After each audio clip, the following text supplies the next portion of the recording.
Tahimik ang korte maliban sa ugong ng sapatos na tumatama sa marmol na sahig. Lahat ng mata ay napunta kay Manny Pacquiao nang pumasok siya, nakasuot lang ng simpleng barong, mapagpakumbaba pero marangal ang kanyang anyo. Sa liig niya ay nakasabit ang Philippine Medal of Honor, ibinigay sa kanya dahil sa mga dekada ng serbisyo, hindi lang sa loob ng ring, kundi sa labas sa pamamagitan ng charity, public service, at walang sawang laban para sa mga mahihirap. Hindi niya isinuot iyon para magyabang. Isinuot niya ito bilang paalala sa mga taong kinakatawan niya.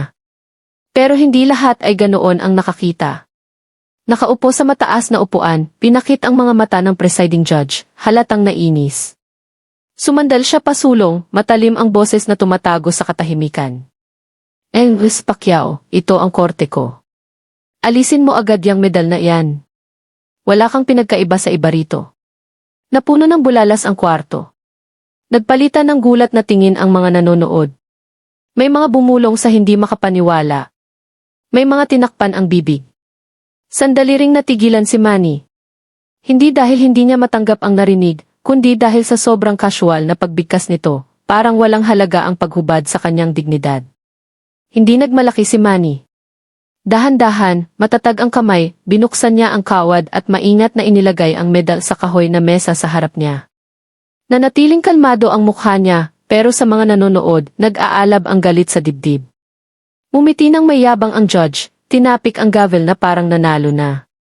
Proceed, sabi niya, hinintay na parang si Manny Pacquiao, pambansang bayani, world champion, senador, ay isa lang na ordinaryong lalaki na pwedeng ipahiya. Matinding katahimikan ang sumunod. Mabilis na nagsusulat ang mga reporter sa notepad. May ilang nanonood na lihim na itinaas ang cellphone, nagre-record. Bawat detalye, ang tahimik na pagsunod ni Manny, ang yabang ng judge, nakakapture. Ano ang hindi napagtanto ng judge sa sandaling iyon? Simple lang, ang lalaking sinubukan niyang ipahiya ay hindi basta pangalan sa docket. Siya si Manny Pacquiao, simbolo ng katatagan, kababaang loob at diwa ng Pilipino. At sa pag-uutos na alisin ang medal na iyon, sinimulan na niya ang isang kadena ng pangyayari na hindi lang magpapalugmok sa korte, kundi magtatapos sa karera niya mismo.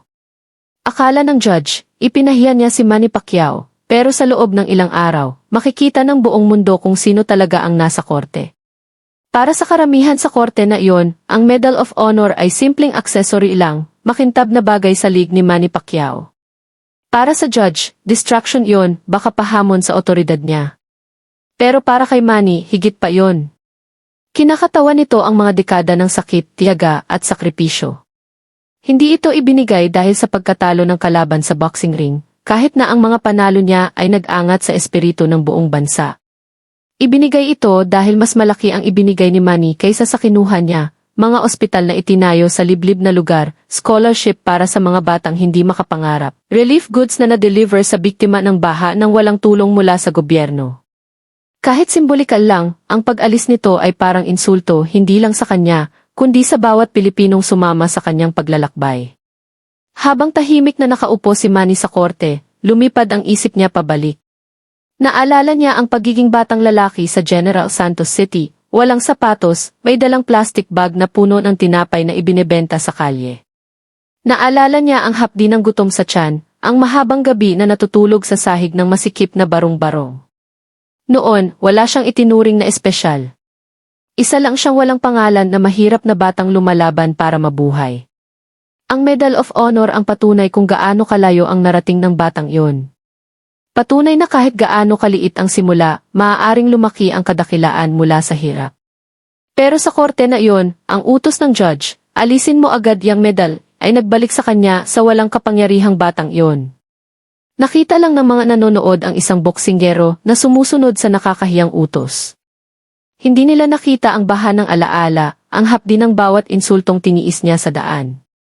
Hindi tungkol sa ego ang medal. Hindi kailanman nagmalaki si Manny sa status niya. Kilala pa nga siya sa kababaang loob. Isinuot niya ang medal sa korte noon dahil may nakaschedule siyang maikling talumpati tungkol sa national service, tungkol sa pagbigay inspirasyon sa kabataan na huwag sumuko kahit ano pa ang kalagayan. Wala siyang balak magpapansin sa sarili, pero ngayon, hinamon na ang kanyang dignidad. Sa gallery, lumakas ang bulungan. May mga bumulong, bakit gagawin iyon ng judge? Hindi ba niya alam kung sino si Manny? May iba, mas cynical, na sumagot, backer lang yan. Tama ang judge. Pantay-pantay dito. At iyon ang trahedya, ang pagiging pantay ay dapat ay patas, hindi paghamak. Dapat ay dignidad para sa bawat tao, sikat man o hindi. Pero narito ang isang lalaking nagbigay ng sobra, para sa bayan, tinatrato na parang walang halaga ang buhay niyang serbisyo. Sumulyap si Manny sa medal na nakahiga sa mesa. Parang nanlalabo ang gintong kinang nito sa malupit na fluorescent light ng korte. Hindi ang medal mismo ang mahalaga. Kaya niyang umalis nang wala ito. Ang prinsipyo ang mahalaga. Ang utos ng judge ay hindi lang tungkol sa pag-alis ng medal. Tungkol ito sa paghubad ng respeto, sa pagiging palamuti lang ng buhay na serbisyo ng isang tao. Pero hindi galit si Manny Pacquiao. Hindi siya sumigaw, hindi nagmalaki, hindi nagtaas ng boses. Sa halip, tahimik siyang nakaupo. Ang kalmadong anyo niya ay matinding kaibahan sa yabang sa bench. Sa katahimikang yon, may malakas na gumalaw. Hindi alam ng judge, nagsusulat na ang mga reporter ng kanilang kwento. Kumakalat na ang clip sa social media na may caption tulad ng Judge humiliates Manny Pacquiao at National Hero forced to remove Medal of Honor. Nag-uumpisa na ang galit sa labas ng korte. Sa ngayon, nanatili si Manny, larawan ng kababaang loob. Pero sa loob, nagsisimula ng magtipon ang bagyo. At ang dating lumalaban sa kamao ay ipapaalala sa mundo na ang pinakamalakas niyang sandata ay hindi sa suntok, kundi sa prinsipyo. Tumunog ang gavel sa kahoy na block, umugong sa buong korte. Pero hindi ang batas ang humingi ng atensyon. Ang katahimikan. Si Manny Pacquiao, mapagpakumbabang nakaupo na ang Medal of Honor ay nakahiga na sa mesa sa harap niya, walang salitang binitawan. Tuwid ang postura, kalmado ang mukha, pero matatag at nakatutok ang mga mata, ibang kwento ang sinasabi. Sa paligid niya, nagsimulang mag-react ang mga tao. May bumulong, may ngumiti ng mayabang, may umiwas ng tingin. Ang utos ng judge ay gumawa ng invisible line, yung tahimik na sumasang-ayon at yung tahimik na nag-aalab sa hiya. Mula sa second row, sumandal ang isang middle-aged businessman sa kasama niya at bumulong ng marinig ng malapit. Tingnan mo, backer lang yan. Kahit sikat at mayaman, hindi ibig sabihin lampas siya sa batas. Tumango ang kasama, may mapang-uyam ng ngiti. Tama. Sobra nilang sinasamba yang mga celebrity. Inilagay lang ng judge sa lugar niya. Sumimangot ang isang young law student sa kabilang banda, mahigpit ang hawak sa gilid ng notebook. Inilagay sa lugar na isip niya. Si Manny Pacquiao to, mas marami pa siyang ibinigay sa bansa kaysa sa kalahati ng mga politiko. Ganito ba ang respeto? Pero hindi siya nagsalita. Wala ring nagsalita. Sa likod, bumulong ang dalawang matatandang babae, halatang distressed. Isa sa kanila ay maihawak na maliit na rosaryo, umuuga ang ulo sa hindi makapaniwala. Bakit nila gagawin iyon sa kanya? Sobrang dami niyang ginawa para sa atin, mga ospital, paaralan, food drives pa. Ganito ba ang pasasalamat? Humugot ang isa. Selos yan, anak. Ayaw ng mga nasa poder na magbahagi ng respeto. Gusto nila sa kanila lang yon. Samantala, nakaupo ng mayabang ang judge sa bench, nagbabalik-balik ng papeles na parang walang nangyari. Bawat galaw ng gavel, bawat matalim na tingin, paalala na siya ang may kontrol sa kwarto. Sa isip niya, na-neutralize niya ang distraction, pinatunayan na sa korte niya, walang halaga ang titulo at honor. Pero para sa marami, hindi parang hustisya yon. Parang yabang. Kahit ang court clerks, nakaraniwang abala sa pag-aayos ng papeles at pag-type, nagnanakaw ng tingin kay Manny. Ipinahihiwatig ng mata nila ang discomfort. Alam nila kung sino siya. Alam nila kung ano ang kinakatawan niya. Pero wala ni isa ang naglakas loob magsalita. At dumating ang pinakamalupit na hiwa. Mula sa sulok na upuan, isang lalaki sa pressed suit, isa sa mga nanonood, ay tumawa ng mahina, umuuga ang ulo. Kaya nga hindi ako naniniwala sa mga atleta. Ilang suntok lang sa mukha, milyon-milyon na, bigla akala nila deserve nila ang medal. Tama ang ginawa ng judge. Nakabitin sa hangin ang salita na parang lason. Narinig ni Manny pero hindi nagbago ang ekspresyon. Taon ng disiplina sa ring ang nagturo sa kanya na hindi mag-react sa insulto. Mas malala pa ang tinawag sa kanya noon sa mas malalaking arena. Pero ang tahimik na hapdi ng disrespect na iyon ay tumagos ng malalim, hindi dahil sa kanya, kundi dahil sa pagpapakita kung gaano kadali makalimutan ng tao ang sakripisyo. Nakaupo ang crowd na complicit, may tahimik na humahatol sa judge, may iba na lalong nagmalaki sa yabang nito. Patuloy ang click ng kamera, ang kaluskos ng pansanotepad, ang lihim na pag-record ng phone. Alam ng bawat isa sa kwarto na may kakaibang nangyayari. Pero wala ring tumayo. Walang abogado, walang opisyal, walang miyembro ng gallery ang naglakas loob tumutol. Makapal ang hangin sa paghatol, pero yung uri na yumuyurak sa inosente at nagpoprotekta sa makapangyarihan. Para kay Manny, pamilyar na pakiramdam iyon. Bilang batang nagbebenta ng tinapay sa kalye, invisible siya. Dinadaanan siya ng mga tao na parang alikabok lang sa ilalim ng sapatos nila. Noon, ang katahimikan ay survival. Pero ngayon, sa korte makalipas ang mga dekada, ang parehong katahimikan ay sumisigaw ng mas malakas kaysa sa gavel. Hindi sa pag-alis ng medal ang kahihiyan. Sa pagpayag ng lahat sa paligid niya na mangyari iyon. Ang bulungan, ang tawa, ang kawalan ng pakialam. Pero nanatiling composed si Manny. Ang pananampalataya, disiplina, at kababaang loob ang nagtataglay sa kanya. Ano ang hindi napagtanto ng sinuman? Ang mismong katahimikang nakapalibot sa kanya ang magiging simula ng pagbagsak ng judge. Dahil sa labas ng 4 na dingding na iyon, nabibiyak na ang katahimikan. Nag-u-upload na ang videos. Viral na ang posts, at malapit nang magbigay opinyon ang buong mundo. Sa ngayon, nanatiling frozen sa si quiet ang korte. Akala ng judge, hawak niya ang panalo. Akala ng mga nanonood, napahiya na si Manny. Pero ano ang hindi nila nakita, ano ang wala pang nakakita, ay hindi yon ang katapusan ng respeto kay Manny Pacquiao. Simula iyon ang reckoning ng judge.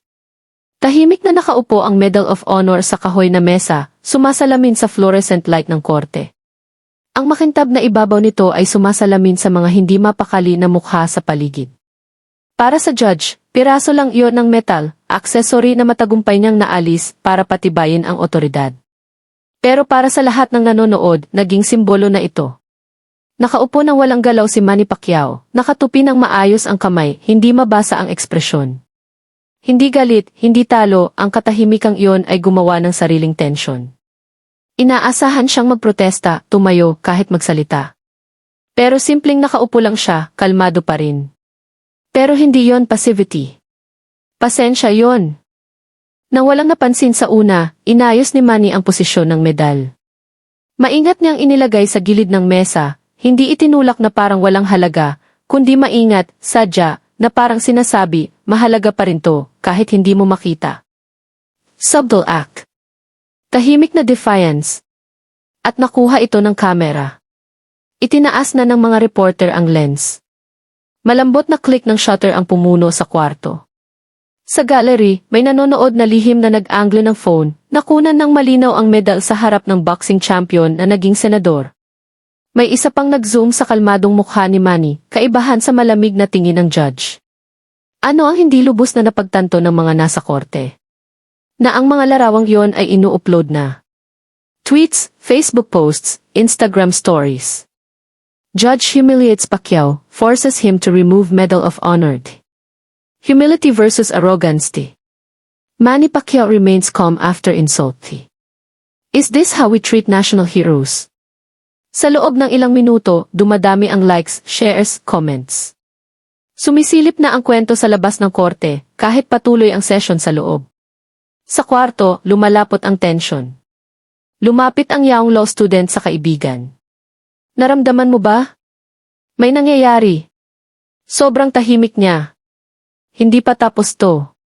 Sumimangot ang kaibigan. Ano pa bang magagawa niya? Sabi ng judge dito. Pero umiling siya. Hindi, tingnan mo. Lahat nanonood at hindi lang tayo. Sa labas, tinuro niya ang pinto. Malapit nang makita ng buong bansa to. Totoo, lumalabas na ang bitak. Kinabahan ng isang court clerk sa dumaraming flash ng kamera. Nag-shift ng hindi mapakali ang guard, nararamdaman ang pagbabago ng mood. Kahit yung ilang nanonood na ng uyam kanina ay mukhang hindi na komportable, parang napagtanto nila na mali ang piniling kampo. At dumating ang signal na hindi inaasahan. Mula sa upuan niya, gumalaw si Manny. Hindi dramatic, hindi galit, pero may bigat ang maliit na galaw. Kinuha niya sa bulsa ng jacket ang ballpen, nagsulat ng ilang salita sa maliit na papel. Pagkatapos, walang salita, isinuksok niya ang note sa ilalim ng medal. Hindi napansin ng judge, abala sa papeles, pero nakita ng audience. Nakuha ng phone ang moment. Nag-zoom ang camera. Lahat nagtatanong, ano kaya ang sinulat niya? Lumakas ang bulungan sa gallery. Nakita mo ba iyon? Ano sa papel? May mensahe ba siya? Lalong lumapot ang suspense sa bawat segundo. Hindi inihayag ni Manny ang note, hindi itinaas, walang sinabi. Inilagay lang niya ang pen at nakatupi ulit ang kamay, nakatutok ang mata. Ang simpleng galaw na iyon ang naging turning point. Para sa judge, walang halaga. Isa pang sulat sa dagat ng papeles sa korte. Para sa mga nanonood, misteryo. Pero para sa milyon na nanonood online, may malalim na kahulugan ang galaw na iyon. Nag-zoom sila sa screenshots, nag-speculate sa comments, nag-debate sa forums. May nagsabi na sinulat niya ang salita ng judge bilang ebidensya. May naniniwala na mensahe ng protesta.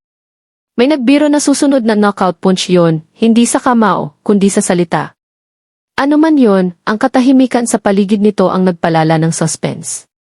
Pagkatapos ng recess, naging headline na ito sa labas. Major outlets ay may live updates. Pacquiao disrespected in court. Medal of Honor stripped giveaway judge. Humility or humiliation. Internet divided over viral video. Nation watches as boxing legend sits in silence. Ngumiti ng mayabang ang judge habang tumatayo para umalis sa bench. Sa isip niya, na-reassert niya ang dominance. Tapos na sa kanya ang usapan. Pero nang tumayo si Manny, maingat na binuhat ang medal at inilagay sa case, tumigil siya. Sa wakas, nang magsalita ulit ang judge, itinaas ni Manny ang kamay. Kalmado. Matatag. May respeto. Natigilan ang kwarto. Your Honor, simula ni Manny, mababa pero matatag ang boses, may bigat ng kababaang loob at conviction. I respect this court. I respect the law. But I must say, respect is not one-sided. Kuryente ang katahimikan. Nagpatuloy siya. This medal is not mine alone. It belongs to every Filipino who struggles, who dreams, who sacrifices. When you asked me to remove it, you were not only asking me to take off piece of metal. You were asking me to set aside the honor of every people. Nagriple ang bulala sa gallery. Sumandal pa sulong ang law student sa gulat. Mas hinigpitan ng mga matatandang babae ang hawak sa rosaryo. Tumigil pa ang pag-type ng court clerk. Naiinis na binagsak ng judge ang gavel. This is not a platform for speeches, James Pacquiao. Sit down. Pero hindi na tinag si Manny. Hindi siya nagtaas ng boses. Sa halip, bahagyang sumandal pa sulong, matatag ang tono. I have sat in silence while you exercised your authority. I comply because I believe in peace and order. But let me remind this court, and everyone here, authority without respect is tyranny, and tyranny has no place in justice. Sumabog ang phone. Mabilis na pagtap ng daliri. Rolling ang live streams. Sa ilang minuto, nasa bawat platform na ang salita niya. Bumulong ang reporter sa mic, Pacquiao breaks silence, delivers powerful statement in court. The crowd is stunned. Samantala, sa labas ng korte, nagsimulang magtipon ang mga taga-suporta. Maliit na grupo na may bandila at placard na may slogan na Respect Our Hero at the Honor ay sabay-sabay na sumisigaw. Nag-ikot ang news helicopter sa itaas, live na binobroadcast ang eksena. Namula ang mukha ng judge. Bahagyang nanginginig ang kamay habang hawak ang gavel. Sinubukan niyang kontrolin ulit. If you continue this outburst, I will hold you in contempt of court. Pero ang sagot ni Manny ay kalmado, halos mahinahon. You may hold me in contempt, Your Honor, but the people will hold you accountable. Parang kidlat ang dating ng salita. At halos sabay, pumasok ang court officer, bumulong ng may urgency sa tenga ng judge. Nawala ang kulay sa mukha ng judge. Kahit ano ang sinabi, lubos siyang natigilan. Nagbulungan sa gallery ang kinukumpirma ng marami, na-notify na ang government officials, senators, at kahit ang opisina ng presidente. Hindi na mag-isa si Manny Pacquiao.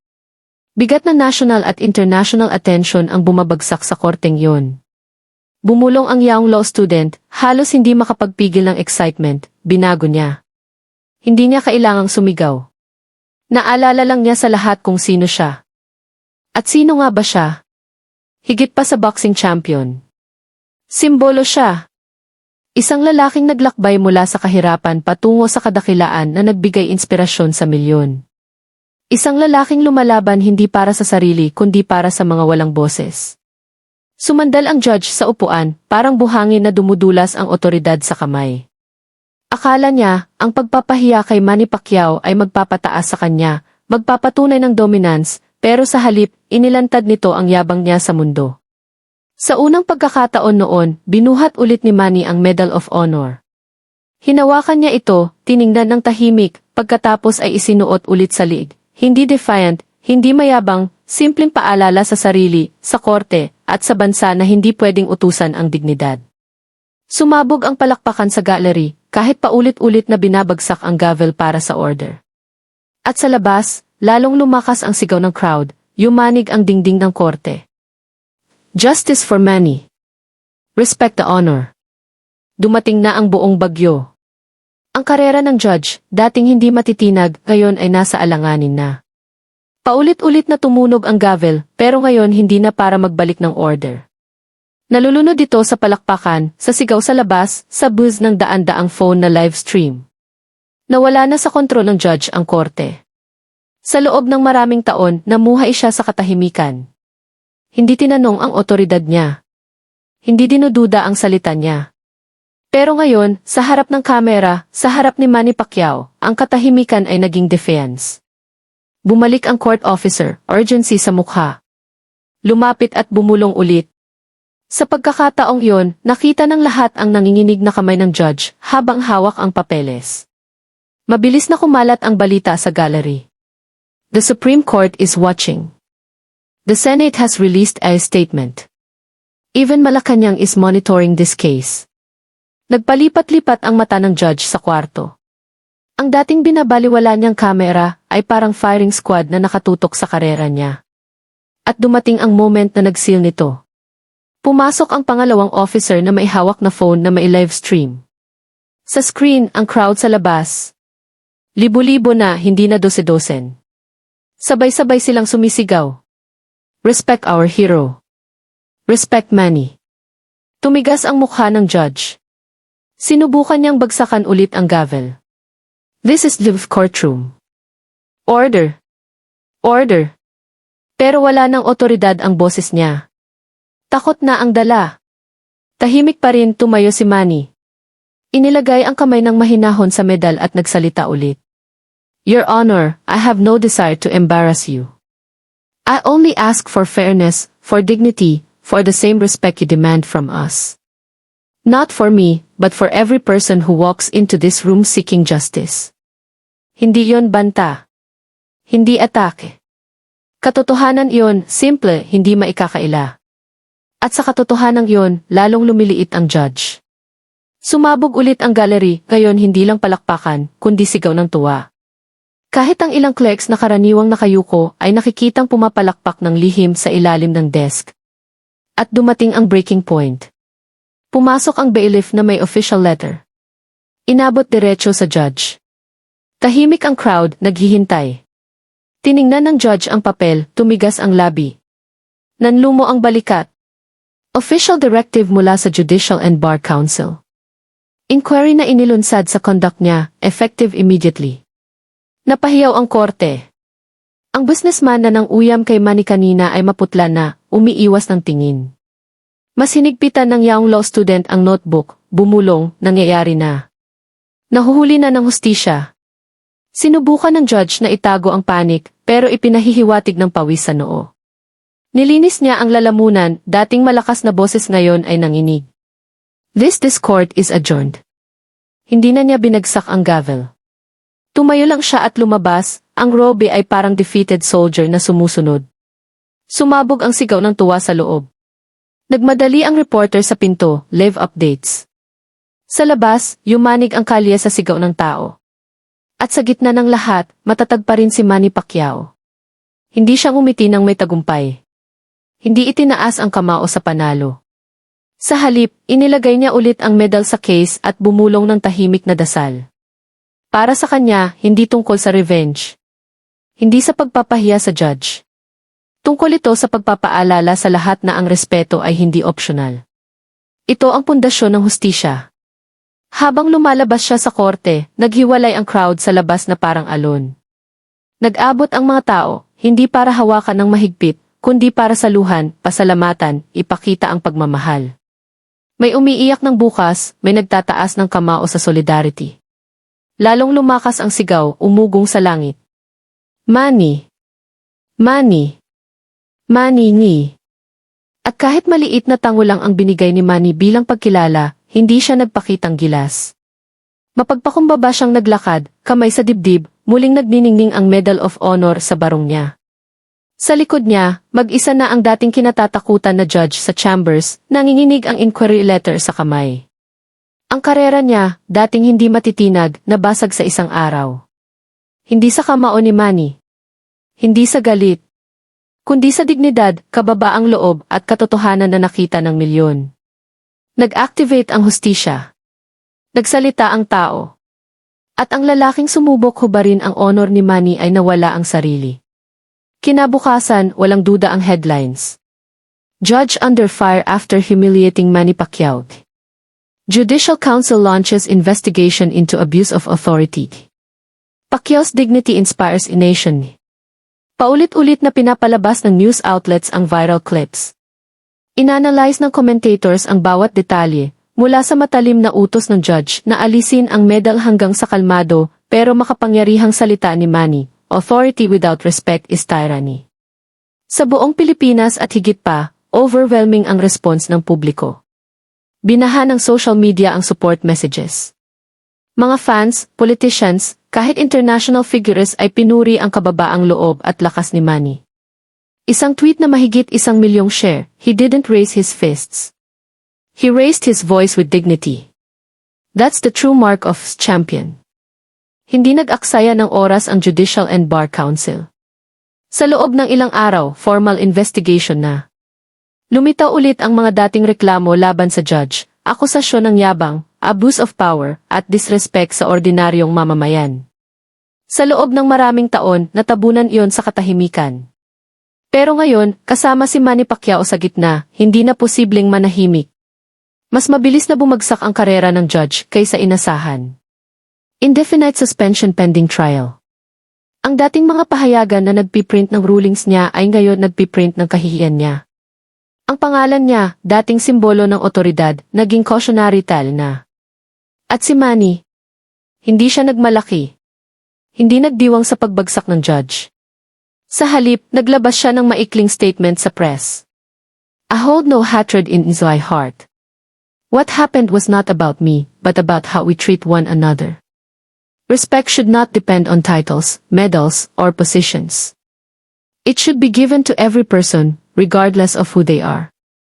Tumama ang salita sa milyon. Sa General Santos, nagsuot ng shirt ang mga bata na may nakasulat na respect is for everyone. Sa Manila, lumitaw ang murals na nagpapakita kay Manny na hawak ang Medal of Honor, hindi bilang personal pride, kundi simbolo ng collective dignity. Kahit ang international leaders ay pinuri siya, tinawag na lesson na kailangan ng mundo ang composure niya. Pero marahil ang pinakamakapangyarihang moment ay dumating makalipas ang ilang linggo, nang bumalik ng tahimik si Manny sa parehong korte, hindi para sa trial, kundi para sa ceremony. Sa pagkakataong iyon, inimbita siya ng Judicial Council bilang guest of honor. Nakatayo sa parehong bench kung saan siya minsang ipinahiya, tiningnan niya ang crowd. Mabigat ang katahimikan, pero ngayon hindi na katahimikan ng takot. Katahimikan ng respeto. Inilagay niya ang kamay sa dibdib, sa ibabaw ng Medal of Honor, at simpleng sinabi, Justice is not about power.